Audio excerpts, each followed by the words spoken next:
Here with second-year Northwestern State volleyball coach Sean Kiracofe. The Lady Demons head to their final 2 weeks of the season. And coach, 2 weeks ago you were 6-2 in conference. And you've seen how quickly things can turn in 2 weeks. Are you ready to see it turn back around these last 2 weeks? Of course. You know, seeing UNO, and they've struggled this season, but we see them tomorrow. You know, the scary thing about them is that in all the videos that we've been scouting now recently, they've been throwing a bunch of different people in different positions, so you don't quite know what you're going to see on Tuesday. So it could be completely different than what we saw the first time they came here and we played them. And it could change in the match too. So we're going to have to be figuring it out as we go. This team has been relatively successful on the road, certainly started conference play, 4 straight road wins, 2 begin conference play. How do you get that confidence back to this team?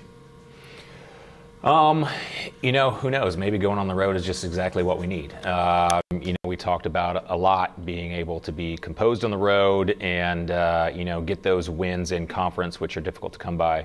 And we preach that probably more than anything else, going out there and attacking people, you know, on their home court. So maybe that's something we need. You mentioned it, it's kind of weird, New Orleans kind of moving a lot of bodies in and out. These last 4 matches are teams you've already seen. Positive, negative in your mind? Well, I always think it's a positive. I love to be able to go back and see our match against them and see what worked, what didn't work. And, you know, it's easier to scout a match that you've played in than it is to see what somebody else is doing, because you don't know what's going through their mind and what they're trying to attack them and why. If it's because of their strengths, is it because of their weaknesses? But I love those rematches. You got a little bit of a break over the weekend, only 1 match last week. Chance to maybe heal up and maybe get the energy level back up for the players? Yeah, I think a little time off is always good. Today could be a little bit rusty to start. It always is when you take some time off.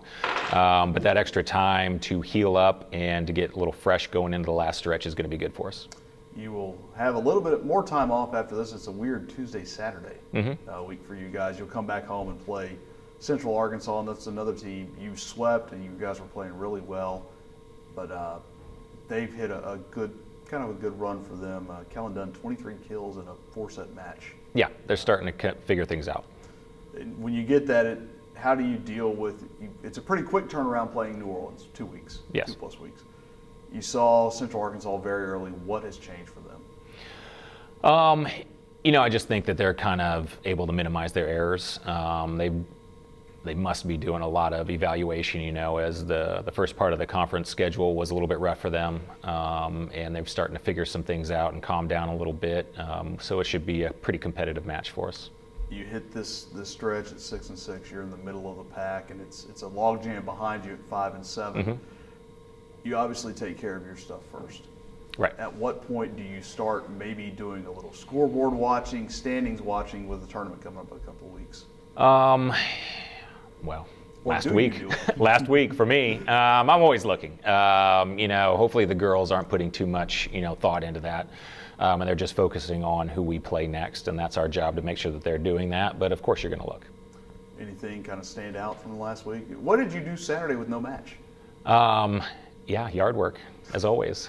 You always got to keep up, yes. And finally, it's Halloween. I know you are going to get on a bus early in the morning tomorrow. It's going to be a day trip to New Orleans. What are the kids going to do for Halloween? Walker and Reese, you've got a 8-year-old and a 7 and 5. 7 and 5. 7 and 5. Yeah, just hit the neighborhood. We've already done a couple different things. There's a trunk or treat, you know, right outside Prather, you know, the other day, and there's a couple other events downtown. So we'll do that and go around the neighborhood. Or have they roped you into dressing up? Because he is undefeated, I'm going to dress up as Coach Dupuis right now. So that's my plan. There you go. Part of the family. Yes. Absolutely. Thanks, Coach. Thank you.